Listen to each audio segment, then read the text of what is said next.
थोरो बचपन जे तरफ़ अचूं था, नंढपिण जे तरफ़ था अचूं। नंढपिण किथे गुज़रियो, स्कूलिंग किथां जी हुई, कीअं गुज़रियो बचपन? मां स्कूलिंग शुरू कई कराची मां, सेंट माइकल्स अच्छा। Convent school. ऐं पोइ 93 में जेको आहे सो बाबा खे बीबी साहिबा फेडरल मिनिस्टर करे छॾियो, त 93 में इस्लामाबाद शिफ्ट थी वियासीं। फ्रोबेल्स में पढ़ियमि, ओ लेवल्स हुतां कयमि। अच्छा।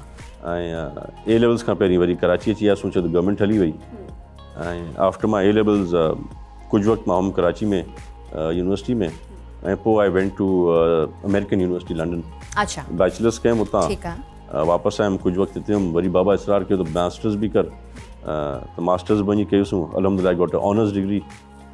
एंड उन खां पोइ जेको आहे सो कुझु वक़्तु लाइ मे बी फ्यू मंथ्स, 4 महीना 5 महीना कंपल्शन हूंदी आहे तव्हांखे between your bachelors and your masters job करण जी। उहो बि लंडन में कयमि। ऐं उन खां पोइ वापसि आयासीं, बाबा सां मसरूफ़ थी वियासीं पॉलिटिक्स में।